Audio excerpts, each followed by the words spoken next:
নমস্কার বন্ধুরা, আমি পৌশালী চলে এলাম আরো একটা নতুন ভিডিও নিয়ে। এখন আমরা এই ভিডিওতে জিদ্দার মানুষের বক্স অফিস কালেকশন নিয়ে কথা বলবো। আমার এক্সাইটমেন্টটা দেখেই তোমরা বুঝতে পারছো যে কালেকশনটা মানুষ করছে বাংলাদেশে, সেই কালেকশনটা দেখার পরে আমি খুব হ্যাপি। আমাদের এখানে এত কালেকশন হচ্ছিল না যেটা বাংলাদেশে হচ্ছে।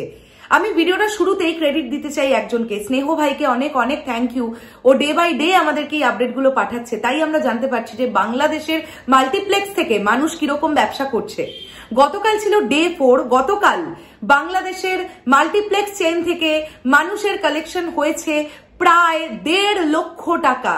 ইয়েস, এটা একটা যথেষ্ট ভালো কালেকশন বলে আমি মনে করি। একটা উইক ডেতে ন্যাশনাল মাল্টিপ্লেক্স চেইন থেকে এই কালেকশনটা, এবং তার সঙ্গে সঙ্গে কিন্তু এটা মাথায় রাখতে হবে অ্যানিম্যাল চলছে, ডাঙ্কি ঢুকবে করছে। তার মধ্যে বাংলাদেশে কিন্তু এখন প্রচন্ড একটা টালমাটাল সিচুয়েশন চলছে নির্বাচন নিয়ে। তারপরেও যে এই কালেকশনটা আসছে মানুষের, এটা যথেষ্ট ভালো একটা কালেকশন। তোমরা অলরেডি দেখতে পাচ্ছ যে আমি একটি ছবি অ্যাটাচ করে দিয়েছি ভিডিওর মধ্যে, সেখান থেকেই তোমরা দেখতে পাচ্ছ যে কিরকম কি কালেকশন করেছে। তবুও আমি ভিডিওর মধ্যে বলে দিই। বসুন্ধরা স্টার সিনেপ্লেক্স থেকে গতকাল কালেকশন হচ্ছে 27,500 টাকা। আচ্ছা, সীমান্ত সম্ভার থেকে কালেকশন হয়েছে 31,000 টাকা। এসকেএস টাওয়ারটা নট শোয়িং, এখনো পাওয়া যাচ্ছে না। সনি স্কোয়ার থেকে করেছে 17,500 টাকার কালেকশন। আচ্ছা, বালি আর্কেড থেকে করেছে 28,000 টাকার কালেকশন। হাইটেক পার্কটা নট শোয়িং, এখনো পাওয়া যাচ্ছে না। এবার এটা ছিল স্টার সিনেপ্লেক্স। এবারে আমরা চলে আসি লায়ন সিনেমাস। লায়ন সিনেমাসে টোটাল গতকাল জিদ্দার মানুষ বক্স অফিস কালেকশন করতে পেরেছে 45,850 টাকার, যেটা খুবই ভালো একটা কালেকশন বলে আমি মনে করি। এরপরে চলে আসি আমরা সিলভার স্ক্রিন থেকে টোটাল কালেকশন হয়েছে 5,600 টাকা, ঠিক আছে। আর গ্র্যান্ড সিলেক্ট যেটা, সেখানে এখনো নট শোয়িং দেখাচ্ছে, এখনো কিন্তু কালেকশনটা শো করছে না। তো অ্যাপ্রক্সিমেটলি গ্রস কালেকশন গতকাল যেটা আমরা জানতে পারছি সেটা হচ্ছে 1,55,000 টাকা, মানে 1.5 লক্ষ টাকা প্লাস একটা গ্রস কালেকশন করেছে মাল্টিপ্লেক্স চেইন থেকে গতকাল জিদ্দার মানুষ। এরকম করে টুকটুক করে কালেকশন করতে থাকুক। যদি সেম ডেটে ডাঙ্কি রিলিজ করে, সেক্ষেত্রে হল রাখা নিয়ে একটা সমস্যা তো ডেফিনেটলি দাঁড়াবে। এটা তো অবশ্যই মানতে হবে যে আমাদের শাহরুখ খানের ছবি রিসেন্টলি যেগুলো গেছে সেগুলো বাংলাদেশে খুবই ভালো বিজনেস করেছে, তাই হল মালিকরা আশা নিয়ে ডাঙ্কিটার আনবেন তাদের হলে।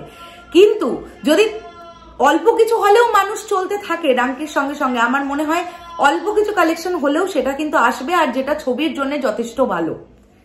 তো বাংলাদেশ থেকে একটা বেশ ভালো কালেকশন হচ্ছে। টোটাল বক্স অফিস কালেকশন নিয়ে আমরা কথা বলবো পরের কোনো ভিডিও থেকে, যে ন্যাশনাল বলছি মাল্টিপ্লেক্স চেইন থেকে কিরকম কি কালেকশন বাংলাদেশ থেকে হলো, সেটা নিয়ে আমরা পরবর্তী কোনো সময় ভিডিও বানাবো। আপাতত ডে বাই ডে গতকাল ডে 4-এরটা তোমাদেরকে জানিয়ে দিলাম। কি বক্তব্য এন্টায়ার বিষয়টাকে নিয়ে অবশ্যই কমেন্ট করে জানিও। আর একটা বিষয় বলে দিই তোমাদেরকে, বেশ অনেকে দেখছি কমেন্ট বক্সে এসে লিখছো এগুলো ভুয়ো খবর, এগুলো মিথ্যে খবর, কেন আপনি মিথ্যে কথা বলছেন। ফেসবুকেও পাচ্ছি এরকম কমেন্ট, ইউটিউবেও পাচ্ছি। আমি একটা জিনিস তোমাদেরকে বলে দিই, আমি ইন্ডিয়া থেকে ভিডিও বানাচ্ছি, আমি আপডেট আমার কাছে যেরকম আসছে সেটা নিয়ে আমি ভিডিও মেক করছি।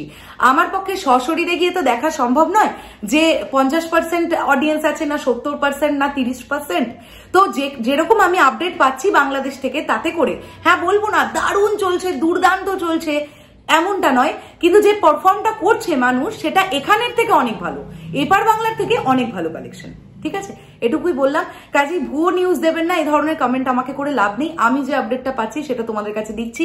এবং মোটামুটি বাংলাদেশে তো কোনো টিকিটিং এর ব্যবস্থা নেই, আমাদের এখানে যেমন বুকমাই শোতে আছে। তো অডিয়েন্স দেখেই একটা বক্স অফিস কালেকশন প্রেডিকশন করা হয়, তো সেই প্রেডিকশন থেকেই কিন্তু এই অ্যামাউন্ট গুলো উঠে আসছে। এটা হয়তো 1,55,000 টাকা আমরা পেলাম, দেখা যাবে হয়তো সব মিলিয়ে হয়তো 1,40,000 টাকার বিক্রি হয়েছে, বা 1,60,000 টাকার বিক্রি হয়েছে। তো অডিয়েন্সের কাউন্ট করে মোটামুটি একটা বক্স অফিস প্রেডিকশন করা হয় বাংলাদেশে। তো আমি অবশ্যই চাইবো যে খুব তাড়াতাড়ি আমাদের এখানে যেমন বুকমাই শো আছে, তেমন ভাবে বাংলাদেশেও টিকিটিং এর ব্যবস্থা খুব তাড়াতাড়ি শুরু হোক, তাহলে একটা সুন্দর কালেকশন এবং অথেন্টিক কালেকশন আমরাও জানতে পারবো। চলো, দেখা হচ্ছে আবার খুব শিগগিরই নতুন কোনো ভিডিও নিয়ে। তাহলে এখনের জন্য টাটা।